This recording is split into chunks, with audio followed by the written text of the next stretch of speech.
Imagine yourself in an imposing scenario with mountains that touch the sky, an arid land, and a people living the suffering of slavery. In the midst of all this, a man, Moses, chosen by God to liberate his people, lives a journey full of mysteries and miracles. But among the challenges of leading the Israelites toward freedom, Moses encounters an event that would change his life forever: the face-to-face encounter with God himself on top of Mount Sinai. This is not a simple encounter. It is the moment when the impossible happens, when man approaches divinity in a way never before imagined. But how was Moses, an ordinary man, able to speak with God as if he were a friend? What really happened on Mount Sinai? What does the Bible reveal about what was said between them? In this account, we will explore every detail of this extraordinary event, where God's presence manifested so intensely that the mountain itself shook and the heavens descended to the ground. This is an invitation for you to travel through time and witness the truth behind one of the most epic moments in the Bible. Stay with us until the end, because the story of Moses on Mount Sinai reveals powerful lessons about faith, obedience, and the relationship between God and humanity. Don't forget to subscribe to the channel and leave your like to continue following these incredible stories that transform our understanding of the Bible. Moses, now leader of the people of Israel, had led the Israelites to the desert after being freed from slavery in Egypt. After crossing the Red Sea and achieving victory over the Egyptian army, the journey to the Promised Land began to take shape, but there was a new challenge ahead: Mount Sinai. God had chosen Moses to be the liberator, but also the leader of a new covenant. God himself was about to do something that had never happened before. He would reveal his will directly to man with unprecedented intimacy.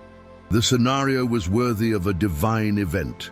Mount Sinai was covered by thick clouds, lightning and thunder resounded in the distance. The people of Israel, distant and terrified, observed God's majesty manifesting visibly. The sky itself seemed to pulse, and the earth trembled. It was as if the universe itself was about to be shaken. God commanded Moses to go up the mountain. He should prepare for an encounter that surpassed human comprehension. The people should stay at a distance, for no man could touch the mountain or look at what was happening without being consumed by the divine presence. During the preparation period, Moses spent 40 days and 40 nights in fasting and prayer, while the people anxiously awaited God's manifestation. It was a period of tension, reverence, and waiting, for God himself was about to speak personally and directly. Mount Sinai at this moment represented more than a simple physical place. It became the meeting point between human and divine, the place where earth and heaven would connect in a unique and transformative way. Moses went up the mountain, and with each step, his heart beat stronger. He knew his life would never be the same after that encounter, but what he didn't know was that he was about to be tested in his faith, courage, and spiritual purity like never before. God's presence manifested so powerfully that words and human vision were incapable of fully describing what was happening. Like a fire that consumes everything around, the fire of divine presence burned without consuming the place. It was a clear sign that God's power could not be contained by human limitations. As Moses climbed, he felt the weight of God's calling in his heart. He knew his mission was beyond his understanding, but he was determined to be faithful. Deep in his soul, he knew that the destiny of all the people of Israel depended on the faithfulness of his journey. The air was heavy, almost dense, as Moses climbed through the stones of Mount Sinai. The wind howled in the cliffs, and the distant sound of thunder seemed to mimic the voice of a God who spoke from above, with an authority that no one could question.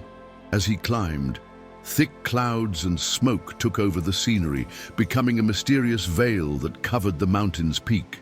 When Moses reached the summit, he was enveloped by a darkness that emanated from a fire that burned mysteriously, but without consuming. The sensation was unusual. The heat of fire mixed with the coolness of divine presence.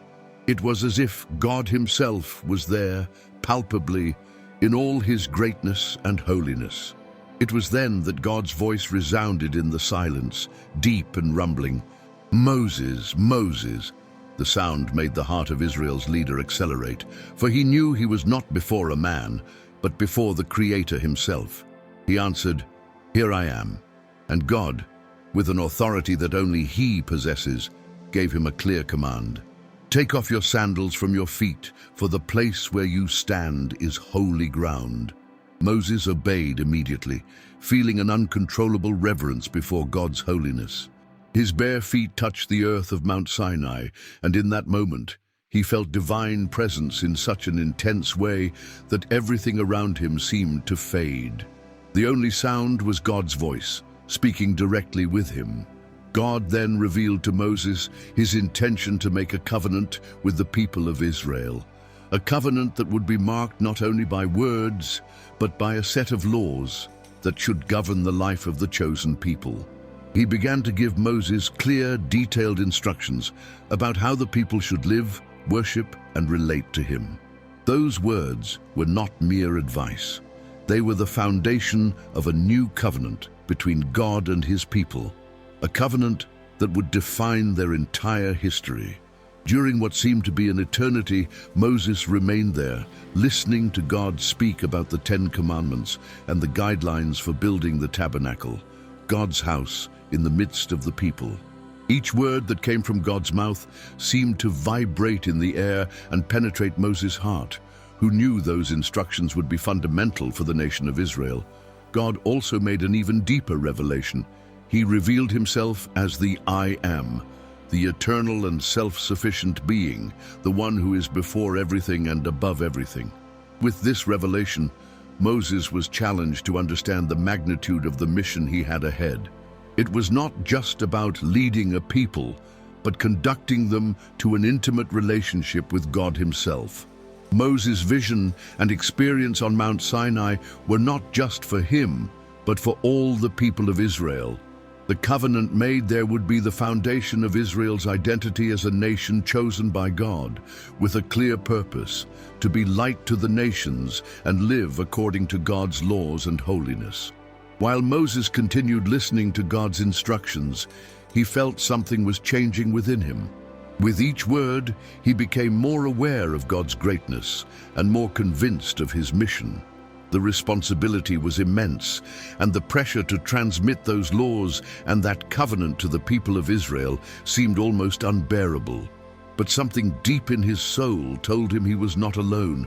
God's presence was with him, guiding him, strengthening him. Suddenly, God's voice interrupted the silence again, this time with a clear order. "Go down and warn the people not to cross the limits, for if they do, they will perish." God was showing unequivocally that the holiness of his presence was something the Israelites could not violate. They were before the Creator himself, and any attempt to approach irreverently would bring fatal consequences. Moses descended from the mountain with his heart full of divine words and an impossible but undeniably divine mission. He knew that in that encounter, his life and Israel's future had been radically transformed. Moses descended from Mount Sinai with shining eyes, not only because of the extraordinary experience he had lived, but because of the great responsibility that now rested on his shoulders. God's words were engraved in his mind and heart, but something even more significant was about to happen. The covenant between God and the people of Israel was about to be sealed visibly through a set of laws that would be the foundations of society and spiritual life of the people. Upon descending, Moses realized that the people, in their anxiety and lack of patience, had begun to deviate from true worship. He found the Israelites around a golden calf, idolizing and making sacrifices to an image made by their own hands. Moses' anger ignited instantly, and he, with tremendous force, threw the covenant tablets on the ground, breaking them before the people. It was as if he were symbolically breaking the bond they had begun to break with God. That scene was a profound shock to Moses. The people had deviated from true worship, falling into the temptation of idolatry, something completely forbidden by God's commandments. But Moses, in his compassion and faithfulness, went up again to Mount Sinai, with an anguished heart, pleading for God's forgiveness for the people. It was at this moment, isolated in his plea, that God, in his mercy, heard him. He commanded Moses to make 2 new stone tablets, because despite the people's sin, he was still willing to renew the covenant.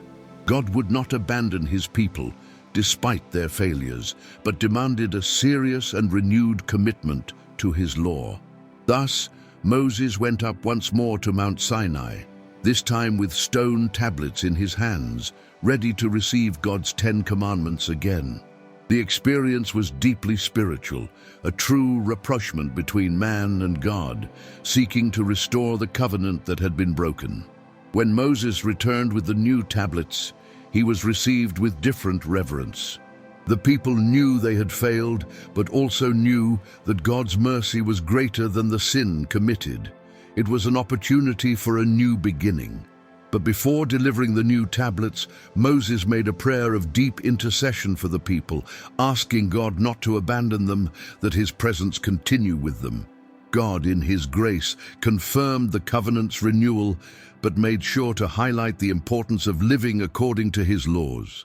He reiterated the 10 commandments, giving Moses the responsibility to deliver them to the people, so everyone would know that a life of faithfulness to God would be the only way to prosper in the promised land. When Moses descended for the second time from the mountain, with the new tablets in hand, his face was transfigured. He didn't know, but the brightness on his face was so intense that no one dared look at him directly. Contact with God's presence had left a visible mark on him, a clear sign that divine holiness had touched his life in an irreversible way. The Israelites were terrified by the brightness of his face and asked him to put a veil over his face, for the light was too strong for them. This became a symbol of separation between God's holiness and fallen humanity. Moses, with God's grace, had experienced what few men could live, a face-to-face encounter with the Creator, and now his life and mission were eternally marked by this experience. Upon delivering the covenant tablets, Moses explained to the people that those commandments would be the foundation for their life as a nation and for their relationship with God. They should not be seen merely as laws, but as the expression of divine character itself, a reflection of God's heart toward his people. Each commandment, from recognizing one God to the order to honor parents and not kill, resonated with the holiness of a God who desires a just, true, and holy life for all who follow him.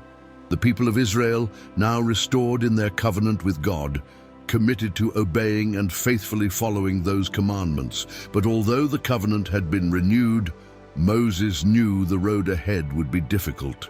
The people, with all their flaws and weaknesses, would have to constantly fight against the temptation to deviate. Faithfulness to God would be a continuous challenge, but God's presence, visible in the cloud and fire, would continue to guide them, reminding them of the covenant sealed on Mount Sinai. With the covenant's renewal and the 10 commandments delivered to the people, the journey of Moses and the Israelites was not finished.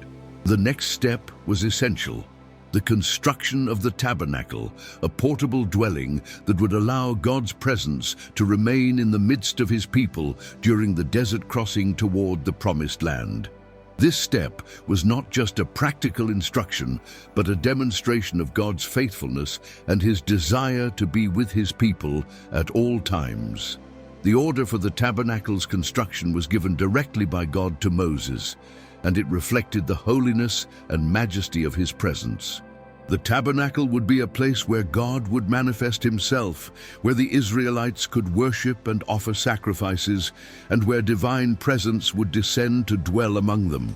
God described with impressive detail the construction of the tabernacle and all its utensils, from the Ark of the Covenant to the table with the showbread. Each piece had a divine purpose, and nothing could be done carelessly. The tabernacle, as a reflection of heaven, should be built according to the pattern God had shown Moses on the mountain. Moses, in turn, passed this instruction to the people, who generously offered to contribute to the tabernacle's construction. Each man and woman offered what they could: gold, silver, animal skins, fine fabrics, precious stones. The people, in a gesture of faith and devotion, united to build the place where God's presence would descend, and thus the tabernacle was erected in the middle of Israel's camp. When the tabernacle was complete, Moses consecrated it before all the people, and then something surprising happened. The cloud of God's glory descended upon the tabernacle. The people were amazed to see the visible manifestation of God's presence in their midst. The cloud, a representation of divine presence, covered the tabernacle, and the brightness of God's glory illuminated the night. From that moment, the tabernacle was not just a construction, but the very meeting point between heaven and earth. God not only made himself present in the tabernacle, but also sent the cloud to guide the people of Israel on their journey. When the cloud moved, the people knew it was time to depart, and when it stopped, the people knew it was time to camp. This divine direction made the desert journey more than a physical crossing. It was a spiritual journey where God personally guided his people.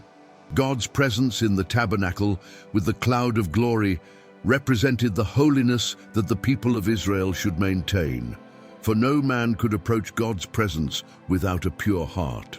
The tabernacle also meant that God was fulfilling his promise to be with his people, even in the desert, in a place where they were far from their homeland.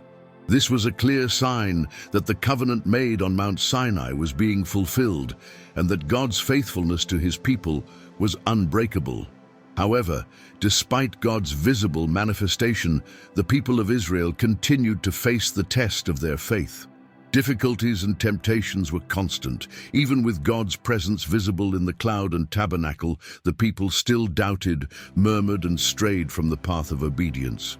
This showed that although God was physically present with them, the people's heart needed to be transformed and continually aligned with divine will. The tabernacle and the cloud over it were not just symbols of God's presence. They were a constant invitation for the people to approach God with reverence and worship. But at the same time, they were reminders that God's holiness was something that should not be treated lightly. The people should remain faithful and obedient, for any deviation from the divine plan would bring serious consequences. The cloud of glory was not just a sign of presence, but also of discipline. When the people followed the cloud, they lived in harmony with God's plan. When they ignored it or strayed from it, they faced the consequences of their rebellion. The tabernacle and cloud were not just physical presence, but profound spiritual symbols of how God related to his people, closely, personally, but always with an invitation to holiness and obedience. And so, with the cloud over them, Israel continued on their desert journey, with the certainty that while God's presence remained with them, nothing would prevent them from reaching the promised land. While the people of Israel walked through the desert, guided by the cloud of divine presence, a very difficult reality to accept imposed itself: the people's constant rebellion. Despite God's clear manifestation in their lives, the tabernacle in the center of the camp and the visible direction of the cloud, the people continued to be impatient, doubtful, and frequently disobedient. On several occasions, the Israelites, tired of the long journey and scarcity of resources, began to murmur against Moses and against God. They quickly forgot the freedom God had given them from Egyptian captivity and began to desire to return to slavery, for in Egypt, according to their distorted memories, they had meat to eat and bread at will. The desert became for them a place of suffering and despair, not a field of trials that would shape them as God's people.